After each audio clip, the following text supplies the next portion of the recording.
तो chemical change in substance, उसी chemical change को क्या नाम देंगे हम? Chemical reaction. अब केमिकल चेंज हम कैसे समझेंगे कि केमिकल चेंज हुआ? तो चेंज, पहला बहुत सारी बात है लेकिन 2 पॉइंट यहाँ पे देखेंगे। चेंज इन कलर, कलर में चेंज हो गया। चेंज इन टेम्परेचर, अगर टेम्परेचर में चेंज हो गया तो हम केमिकल चेंज मानेंगे उसको, और उस केमिकल चेंज के कारण से उस प्रोसेस को क्या कहेंगे हम? Chemical reaction. जैसे क्वेश्चन है, brown coloured element is heated to convert into black. Clear? एक एलिमेंट है, इस एलिमेंट का कलर क्या है? ब्राउन है, और ये कलर टर्न कर गया ब्लैक में, तो यहाँ पर क्या हुआ? कलर चेंज हुआ ना जी। तो कलर चेंज जो है ये फिजिकली नहीं होकर के केमिकली हो रहा है। सो दैट इस पूरी प्रक्रिया को क्या कहेंगे हम? Chemical reaction. तो वो ब्राउन कलर एलिमेंट कौन सा है? आपको बताया गया है, कॉपर है। और जब कॉपर को हम हीट कर रहे हैं, देखिए एक चाइना डिश ले लेते हैं, चाइना डिश ले लेते हैं, और इस चाइना डिश को हम आयरन नेट, तार की जाली पे रख दिए, और इसमें हम एक कॉपर का एलिमेंट डाल दिए। क्लियर? और नीचे से हम इसको क्या करेंगे? हीट करेंगे। तो अभी जो है इसका कलर क्या है? ब्राउन है। थोड़ी देर के बाद इसका कलर कैसा हो जाएगा? ब्लैक हो जाएगा। यही ना घटना कह रहा है जी आपको। तो ये घटना कैसा घटना है? फिजिकल चेंज है या केमिकल चेंज है? अगर कलर चेंज होगा तो केमिकल चेंज कहलाएगा, और केमिकल चेंज होगा तो ये कैसा रिएक्शन कहलाएगा? Chemical reaction. तो अब देखो ये जो घटना घटा, ये घटना क्या कहलाया? Chemical reaction. क्लियर? तो केमिकल रिएक्शन में क्या हुआ? What is this? This is copper, and copper is reactant. Reactant है ना जी। किसके साथ ये रिएक्शन कर रहा है कॉपर? ऑक्सीजन के साथ। तो कॉपर ऑक्सीजन के साथ रिएक्शन करके क्या बना दिया? और इसका कलर कैसा हो गया? तो this is chemical reaction, and the representation of chemical reaction in the formulation form is known as chemical equation. कोई दिक्कत समझने में?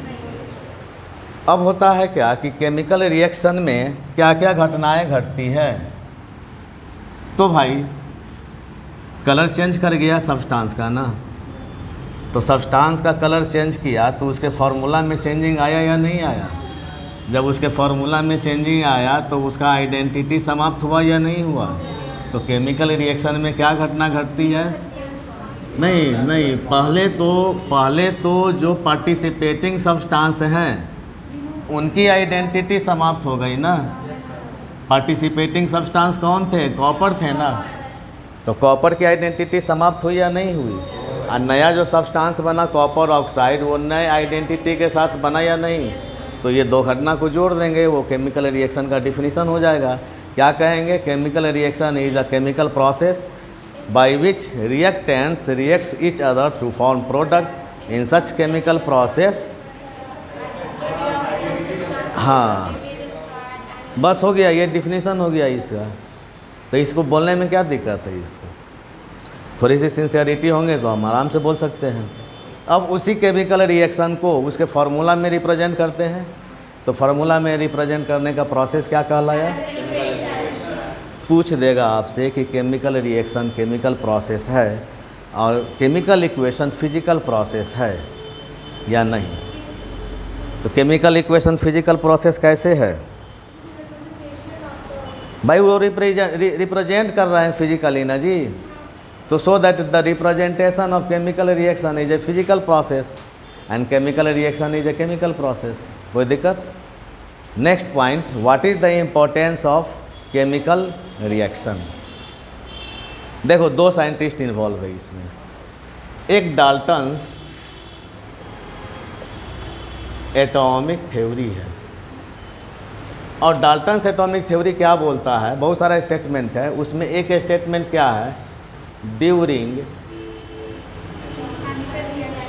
यस रिएक्शन एटम्स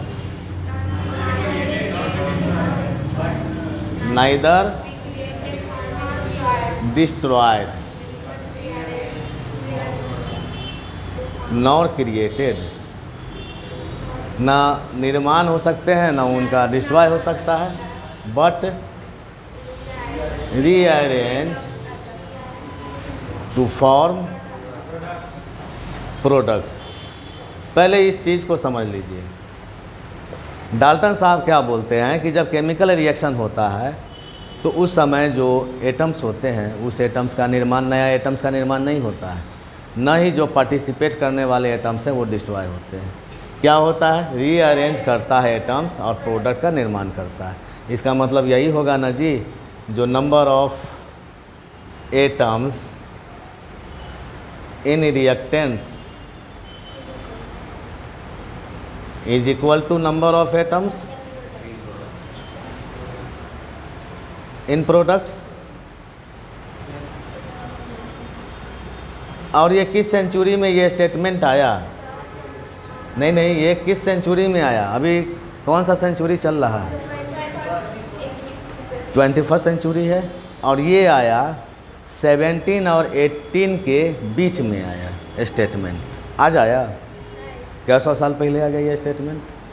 अब आ जाइए, एक इम्पॉर्टेंट स्टेटमेंट हमने ये देखा, एक इम्पॉर्टेंट स्टेटमेंट है लॉ ऑफ कंजर्वेशन ऑफ मास। किसने दिया ये, नहीं वो तो है, वो तो बात की घटना, ये किसने दिया,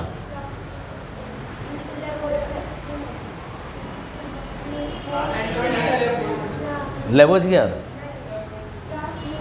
जोसेफ प्राउस्ट, कन्फ्यूजन है क्रिएशन, कौन बोला है जी, नहीं तुम बोलो, कौन है, कंट्राडिक्शन है ना जी, दो ही को लॉ पढ़ना है 9th में और दोनों लॉ में कंट्राडिक्शन क्रिएट है।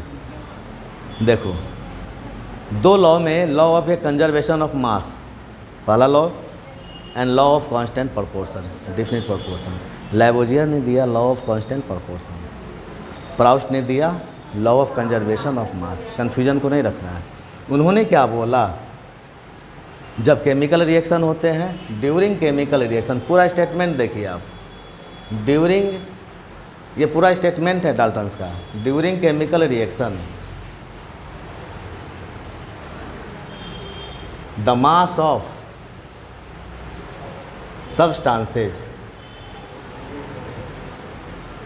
neither created nor destroyed but conserve। what do you know about conserve? सुरक्षित है मास उसका, क्लियर। माने केमिकल रिएक्शन के समय मास सुरक्षित रहता है, ना निर्माण होता है ना डिस्ट्रॉय होता है। इसका मतलब क्या हो गया कि mass of reactant is equal to mass of product. यही तो मीनिंग हो गया कि why do we balance the chemical equation. हम क्यों बैलेंस करते हैं केमिकल इक्वेशन को? भाई ये जो नोबेल प्राइज़ विनर जो ये साइंटिस्ट लोग हैं, इनको ना ऑनर करना है जी, सम्मान करना है, यही ना सम्मान करना है। ये जो स्टेटमेंट दिए, ये रिसर्चेबल स्टेटमेंट दिए, इसी को तो हम लोगों को एडॉप्ट करना है कि नहीं करना है, so that we balance the chemical equation. Why do we balance the chemical equation? तो एक फंडामेंटल पॉइंट हमने बता दिया, इनके बाद इनका स्टेटमेंट आया और इनके स्टेटमेंट को फॉलो करते हुए हम उसको बोलेंगे कि chemical equation is balanced due to law of conservation of mass. Law of conservation of mass के लिए हम लोग केमिकल इक्वेशन को बैलेंस करते हैं। और डाल्टन का जो एटॉमिक थ्योरी है और लेबोजियर का जो ये लॉ है, दोनों एक दूसरे को रिसेंबल कर रहा है कि नहीं कर रहा है? Number of atoms in reactant is equal to number of atoms in product. तो भाई जितना एटम होगा उतना उसका मास होगा कि नहीं होगा? तो वही तो mass of reactant is equal to mass of product. कोई दिक्कत? अब आते हैं कि केमिकल रिएक्शन, केमिकल इक्वेशन में कोई प्रॉब्लम है? अब कोई प्रॉब्लम? अब आते हैं नेक्स्ट टॉपिक की तरफ मूव करते हैं, वो कहलाता है कैरेक्टरिस्टिक ऑफ केमिकल रिएक्शन। देखो कैरेक्टरिस्टिक का मतलब यहाँ सेंस क्या आ रहा है कि भाई केमिकल रिएक्शन का कैसे हम समझे कि कहीं पर केमिकल रिएक्शन हुआ, क्या उसका लक्षण है, क्या उसका क्राइटेरिया है। तो सबसे पहली बात, कहीं से भी गैस अगर इवॉल्व हो रहा है, धरती के अंदर से भी गैस इवॉल्व हो रहे हैं, यानी धरती के अंदर में केमिकल रिएक्शन हो रहे हैं। हम कोयले को जला रहे हैं तो गैस निकल रहे हैं, दैट मीन्स कि वहाँ पर केमिकल रिएक्शन हो रहे हैं। और जहाँ केमिकल रिएक्शन हो रहे हैं वहाँ केमिकल चेंज हो रहे हैं उस जगह पे। समझ में आ रही है ना? तो पहला कैरेक्टरिस्टिक क्या है? Evolution of gas. अगर बोलेगा कि भाई evolution of gas is a characteristic of chemical reaction, prove it. अब कैसे इसको समझाएंगे? तो बोलने का है कि भाई 4 पॉइंट लिखो, राइट। ऐसा ही क्वेश्चन पूछता है ना, right the characteristic of chemical reaction. तो आपने आंसर कर दिया, evolution of gas, change in temperature, change in physical state chemically, formation of precipitate, change in colour, ये सब आपने राइट कर दिया। लेकिन अगर आपको बोला कि evolution of gas is the characteristic of chemical reaction, prove it. evolution of gas, very easy. When coal burns to produce CO2 gas, यही तो प्रूफ कर दिया ना जी कि कोयला सॉलिड स्टेट का सब्सटेंस है, जब ऑक्सीजन की उपस्थिति में जला तो कार्बन डाइऑक्साइड बनाया। और इसमें आपको कितने चीज़ नज़र आ रहे हैं? पहला, change in the physical state, change in the physical state chemically, पहला चेंज आ रहा है।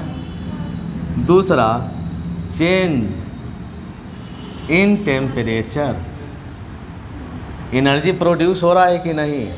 तो दिस इज एक्सोथर्मिक नेचर। और यहाँ पर change in physical state, solid gas में कन्वर्ट हो गया। तो हम क्या इसको प्रूव नहीं कर सकते हैं?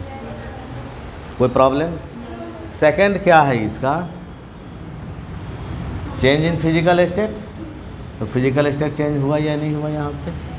तीसरा क्या है? चेंज इन टेम्परेचर, तो टेम्परेचर चेंज किया, टेम्परेचर जो सराउंडिंग एरिया का था वो इंक्रीज किया या डिक्रीज किया? यहाँ पे हम कोयला जला रहे हैं तो सराउंडिंग एरिया का टेम्परेचर बढ़ेगा या डिक्रीज करेगा? बढ़ेगा, इंक्रीज इन द टेम्परेचर।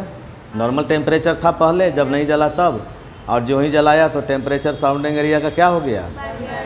तो इंक्रीज इन टेम्परेचर। तो evolution of gas, change in temperature, change in physical state, formation of PPT. PPT is insoluble substance, ये जल में घुलनशील नहीं होता है। और जब जल में घुलनशील नहीं होता है तो भाई डबल डिस्प्लेसमेंट रिएक्शन को याद कर लीजिए, BaCl2 प्लस Na2SO4 क्या बना? BaSO4 का वाइट कलर का प्रेसिपिटेट प्लस क्या बना? 2NaCl। This reaction is precipitate नहीं है, डबल डिस्प्लेसमेंट में प्रेसिपिटेट है ना, तो this reaction is precipitate reaction. तो प्रेसिपिटेट का फॉर्मेशन हो गया, एक लिक्विड को दूसरे लिक्विड से मिलाया, अब मिलते ही जो है सो एक सॉलिड सब्सटेंस बन गया। तो प्रेसिपिटेट का फॉर्मेशन हुआ, तो प्रेसिपिटेट का फॉर्मेशन हुआ तो हम समझेंगे कि वहाँ पर केमिकल रिएक्शन हुआ। कोई दिक्कत समझने में? तो ये सब कलर का चेंज हो जाना, अभी जस्ट स्टडी किए हैं। कॉपर का कलर ब्राउन कलर उसको मैंने हीट किया तो ब्लैक कलर हो गया, चेंज इन टेम्परेचर।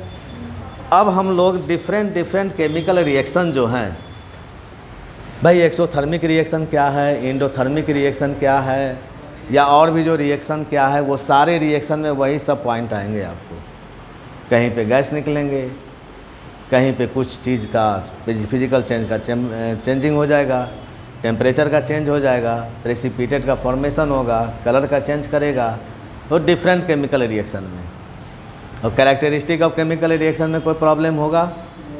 अब डिफरेंट केमिकल रिएक्शन में आते हैं हम लोग एक्सोथर्मिक और इंडोथर्मिक केमिकल रिएक्शन। ये सबसे पहले इसी को स्टडी करना है, क्योंकि इसके बाद वाले जो भी रिएक्शन है सारा रिएक्शन या तो एक्सोथर्मिक को फॉलो करता है या नहीं तो इंडोथर्मिक को फॉलो करता है। और एक चीज़ और जान जाइए, नेचर में जो रिएक्शन होते हैं वो रिएक्शन टेम्परेचर और प्रेशर के प्रेजेंस में ही होता है। अगर टेम्परेचर नहीं रहेगा रिएक्शन नहीं होगा, अगर प्रेशर नहीं होगा रिएक्शन नहीं होगा।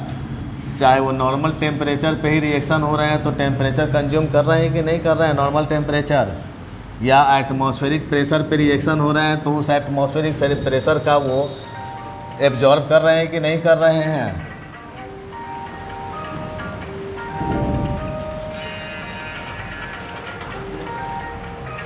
चेंज इन टेम्परेचर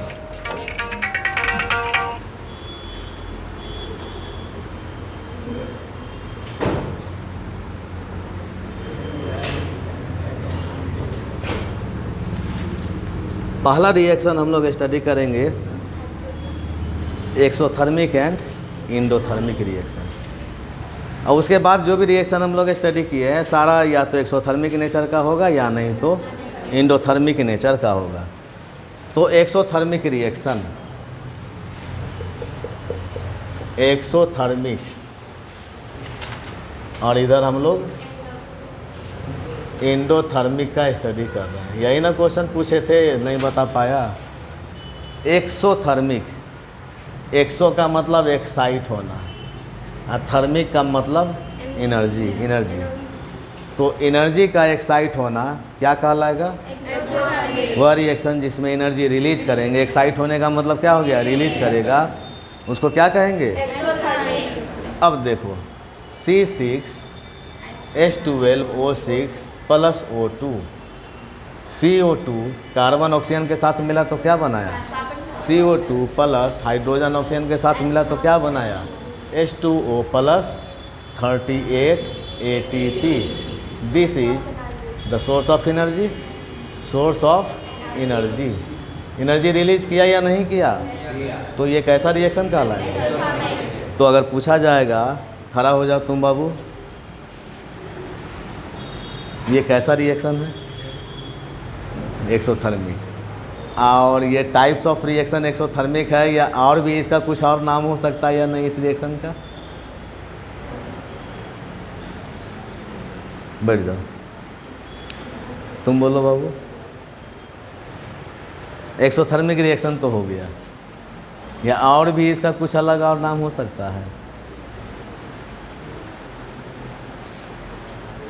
तुम्हारे भेन में खून दौड़ रहा है कि पानी दौड़ रहा है? नहीं, ब्लड में क्या डिजॉल्व है? हाँ, एनर्जी डिजॉल्व है। बैठ जाओ, तुम बोलो बेटा। डिकम्पोजिशन कहाँ हो रहा है? बैठ जाओ, तुम बोलो जी।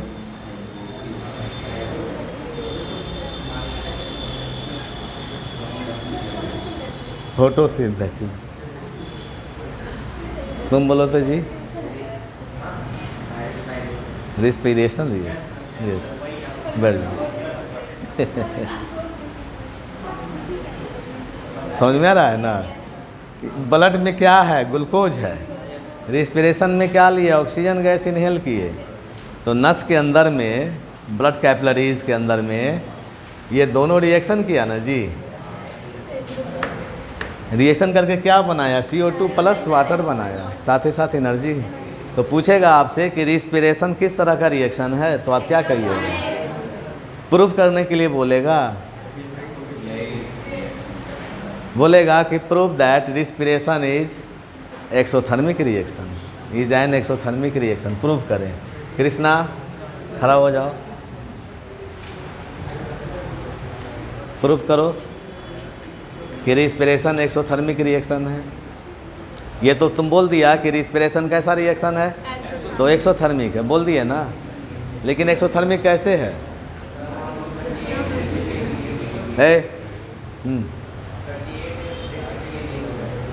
38 ATP शुगर रिलीज हो रहा है, तो क्या रिलीज हो रहा है? ये ना बोलो कि सर 38 ATP एनर्जी रिलीज कर रहे हैं जब ग्लूकोज और ऑक्सीजन के बीच ब्लड में रिएक्शन हो रहा है, तो एनर्जी रिलीज कर रहे हैं, सो दैट यह मैकेनिज्म एक्सोथर्मिक कहलाएगा। कोई दिक्कत तो नहीं होना चाहिए। ठीक है, आप लोगों को जानकारी है, लेकिन बोलने का कन्वर्सेशन नहीं आ रहा है, उसको थोड़ा सा जगाना है। जानकारी तो अंदर में है आपके पास, लेकिन वो बाहर नहीं आ रही है, उसको लाने का प्रयास कीजिए। कोई दिक्कत तो नहीं है, बहुत सारा बच्चा प्रयास कर रहा है कि नहीं कर रहा है, निकाल रहा है कि नहीं, गलत सही जो भी है जवाब देना है। तुम बोलो जी। हाँ, एक्सोथर्मिक रिएक्शन किसे कहेंगे? रिलीज होता है। एक एग्जांपल बताओ कुछ, इसको छोड़ करके, रिस्पिरेशन छोड़ करके। पूछेगा ना आपसे कि इसका एग्जांपल बताइए, कैसे बताइएगा? हाँ, फोटोसिंथेसिस रिएक्शन। फोटोसिंथेसिस रिएक्शन जब भी होते हैं तो सनलाइट के प्रेजेंस में होते हैं। जो मन में आया सो बोल दिए, बैठ जाइए। तुम बोलो बुआ।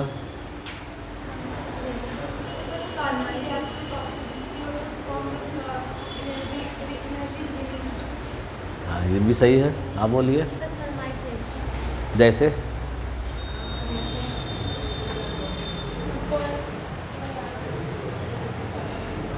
थर्माइट रिएक्शन जानती हो क्या होता है?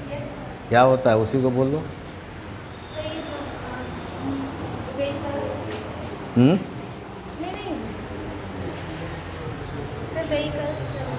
व्हीकल्स,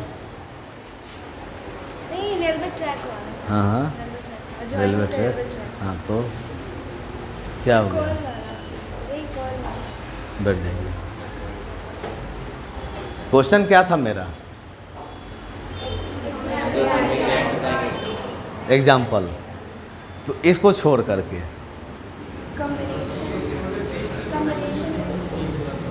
ये तो रिस्पिरेशन हो गया ना, रिस्पिरेशन रिएक्शन। आपको ये नहीं बताया गया था burning of not coal, fossil fuels, not only coals, fossil fuels, petrol, diesel, kerosene oil, petroleum gas, ये सब क्या हैं? ये सब जब जलते हैं तो जलने के बाद क्या रिलीज करते हैं? Large amount energy. Fossil fuel burns to produce large amount energy. तो ये सब कैसा मैकेनिज्म हो जाएगा? एक्सोथर्मिक हो जाएगा। अब endothermic, burning of substances, complete exothermic हो गया। साथ ही साथ रिस्पिरेशन, कंप्लीट एक्सोथर्मिक। और बर्निंग ऑफ सब्सटेंस में बहुत सारा हो गया, कोयले का जलना, फास्फोरस का जलना, सल्फर का जलना, बहुत सारा चीज़ हो गया।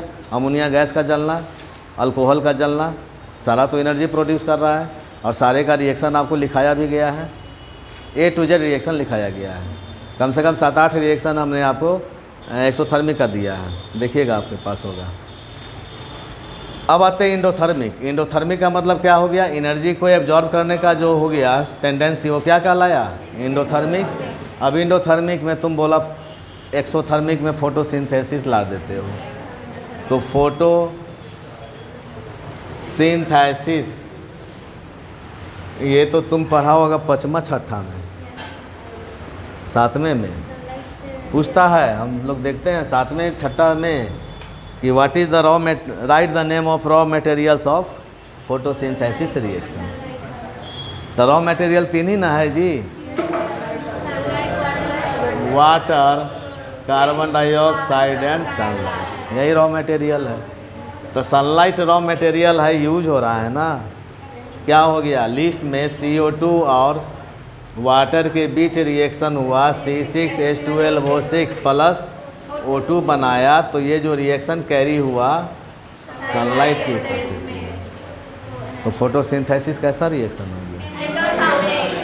Photolytic decomposition. फोटोलाइटिक डिकम्पोजिशन क्या होता है? AgCl, sunlight, Ag plus Cl2। Electrolytic decomposition, thermal decomposition, क्या हो गया? बैलेंस काम नहीं कर रहा है ना, ये हम आपको रिएक्शन बता रहे हैं, बैलेंस तो हम लोग देखे हुए हैं। AgCl टूट गया, तो टूटने की क्रिया हुआ डिकम्पोजिशन ना जी। तो decomposition is the best example of endothermic. तो हमने पहला देखा photosynthesis is endothermic reaction, decomposition is endothermic reaction. Decomposition भी तो एंडोथर्मिक रिएक्शन हो रहे हैं कि नहीं हो रहे हैं? और भी कुछ एग्जांपल होगा या नहीं होगा? क्या होगा?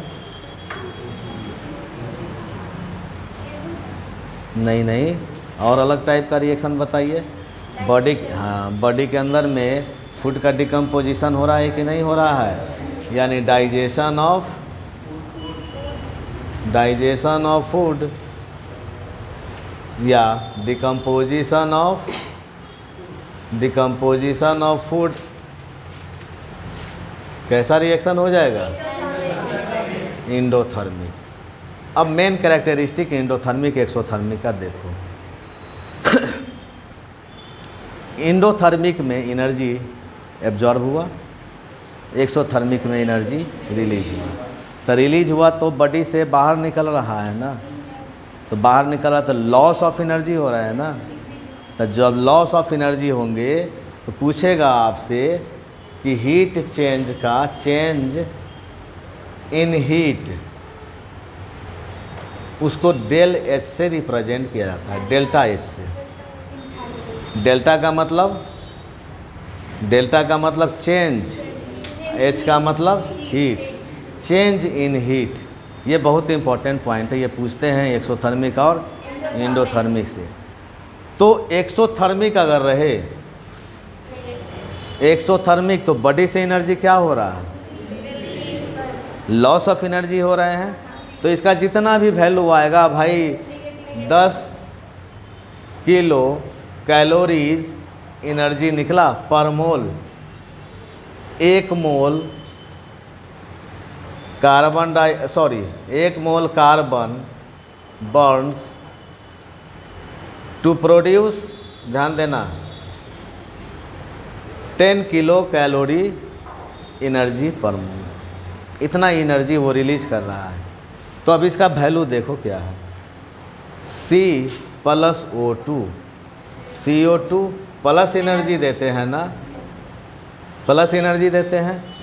तो एनर्जी कितना निकला यहाँ पे? 10 किलो कैलोरी पर मोल, 10 किलो कैलोरी पर मोल निकला। पूछेगा आपसे, ये तो एक्सोथर्मिक हो गया, एनर्जी है ये, 10 किलो कैलोरी लिखा हुआ, इसका मतलब क्या? ये एनर्जी हो गया, इतना एनर्जी ये रिलीज कर रहा है। पूछेगा टाइप्स ऑफ रिएक्शन एक्सोथर्मिक, अब बोलेगा इसका डेल एच का वैल्यू क्या हो जाएगा? तो माइनस करके लिखेंगे 10 के कैलोरी पर मोल, इतना माइनस करके लिखेंगे। समझ में आ रही है ना? किसके लिए? एक्सोथर्मिक के लिए। अब देखो एंडोथर्मिक रिएक्शन के लिए एनर्जी एब्जॉर्ब होता है, तो एंडोथर्मिक के लिए डेल एच का value add of energy with body के साथ एनर्जी ऐड हो रहा है, तो गेन ऑफ एनर्जी हो गया ना, इनटेक कर रहा है, तो इसका वैल्यू क्या हो जाएगा? पॉजिटिव होगा। जैसे देखो कैल्शियम कार्बोनेट को 350 kelvin temperature, 350 degree Celsius temperature पे हीट किया जाता है, तो calcium oxide plus carbon dioxide. तो इस इक्वेशन को हम कैसे लिख सकते हैं वो देखिए, CaCO3 प्लस एनर्जी एब्जॉर्ब कर रहा है ना जी, प्लस एनर्जी बराबर क्या हो गया, CaO प्लस CO2। तो अब यहाँ देखिए CaCO3 प्लस कितना ले रहा है, 350 degree Celsius to form CaO plus CO2। समझ में आ रहा है कि नहीं आ रहा है?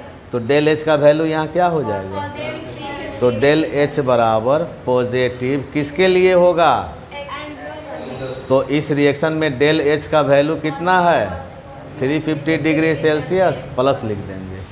ये कैरेक्टरिस्टिक किसका हो जाएगा, एक्सोथर्मिक और इंडोथर्मिक रिएक्शन का हो जाएगा। ये इम्पोर्टेंट पॉइंट है। अब हम लोग आते हैं एक्सोथर्मिक इंडोथर्मिक के बाद सबसे पहले कम्बिनेशन और डिकम्पोजिशन की तरफ मूव करते हैं। डिकम्पोजिशन का तो एक बार हम लोग रिवीजन कर लिए हैं। कम्बिनेशन क्या हो गया, ये किस तरह का रिएक्शन है, एक्सोथर्मिक है या इंडोथर्मिक रिएक्शन है। और आपको इससे रिलेटेड भी कई तरह के क्वेश्चन भी पूछे जाते हैं आपसे। जैसे आपका वाइट वाश में हम किस कंपाउंड का प्रयोग करते हैं, कैल्शियम ऑक्साइड का।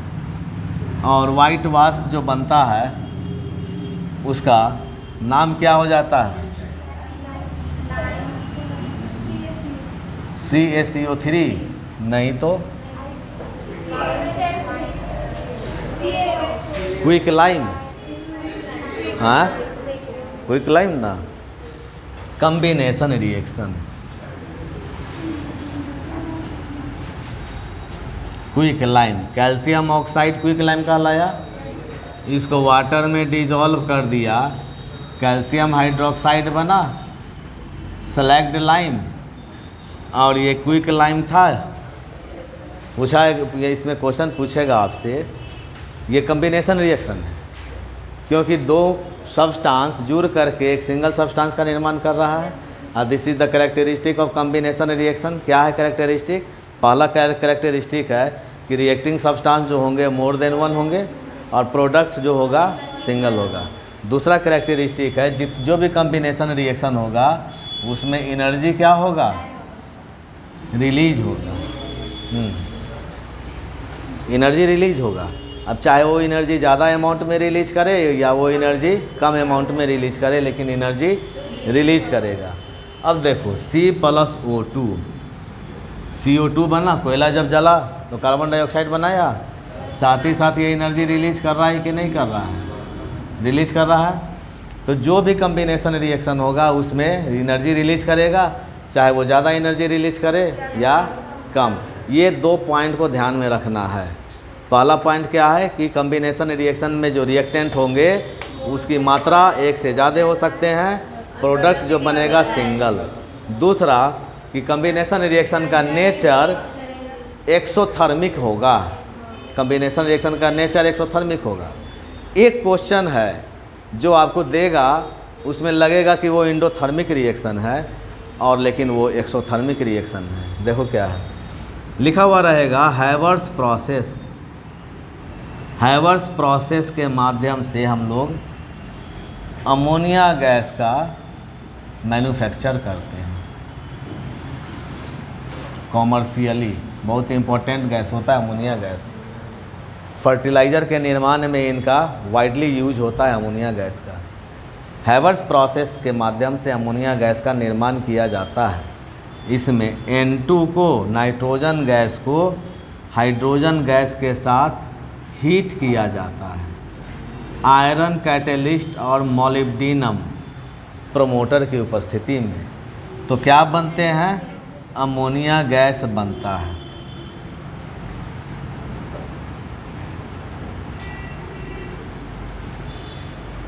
पूछेगा आपसे, ये क्वेश्चन दे दिया, पूछेगा which type of reaction, option में एक्सोथर्मिक, इंडोथर्मिक, डिकम्पोजिशन, प्रेसिपिटेशन, किस में सिग्नेचर मारेंगे, टिक मारेंगे, एक्सोथर्मिक। वाई तो हीट दे रहे हैं ना। ये कन्फ्यूजन के लिए हीट दिया है, हीट करते हैं यहाँ, बिना हीट किए हुए नहीं होगा। जितना एनर्जी ये दिए इनको रिएक्शन करने के लिए, उससे 16 टाइम्स 16 गुना एनर्जी उसने रिलीज किया। मान लेते हैं कि 10 डिग्री सेल्सियस टेम्परेचर इसको दिए, एनर्जी दिए, तो 10 का 16 गुना 160 डिग्री सेल्सियस। समझ में आ रहा है कि नहीं? उतना एनर्जी क्या कर रहा है ये? तो amount of energy is released is maximum as compare to amount of energy is consumed, so that this reaction is exothermic और इंडोथर्मिक। क्लियर? हम लोग आज केमिकल रिएक्शन को पूरा कंप्लीट किए, केमिकल इक्वेशन को कंप्लीट किए,